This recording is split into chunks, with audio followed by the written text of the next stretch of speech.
Sit back and throw one back with your pinkies in the air and a middle finger to the world. And join me, the eclectic gentleman Stephen Watts, as we look back on this day in professional wrestling history. But before we do, put that drink down, like, share, and subscribe, and give us a big old thumbs up.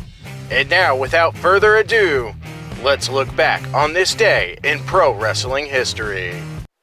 Woo! It is January 11th, and we're going to start off on a positive note, as we always do, with those happy birthdays in professional wrestling history. 1921, the El Jefe of the Guerrero clan, Gory Guerrero, is born.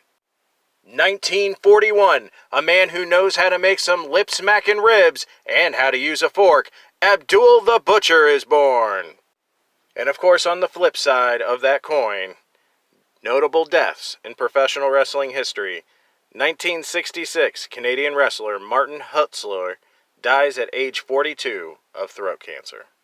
Alright, enough of the negativity. Let's get into the meat and potatoes and the highlights for this day in pro wrestling history. 1901, Tom Jenkins beats Dan McLeod in Cleveland, Ohio for the American Heavyweight title. 1979, one day after losing the Southwest television title to Dale Valentine, Tully Blanchard wins the title back. 1980, Mr. Hito and Mr. Sakura defeat El Halcon and Jose Lothario for the world-class American Tag Team titles. 1981, Bruiser Brody and Kerry Von Erich win the world-class American Tag Team titles, beating Gino Hernandez and Gary Young.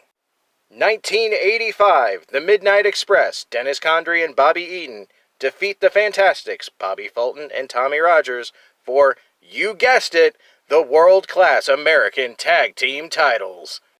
1991, Ric Flair pins NWA Heavyweight Champion Sting to win the title and is declared the first WCW World Heavyweight Champion.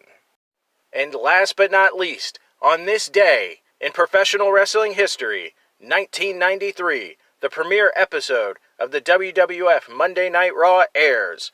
This night also ends Bobby Heenan's 9-year run with the company. Those are your pro wrestling history highlights for January 11th. I'm the eclectic gentleman Stephen Watts, and I'll see you tomorrow.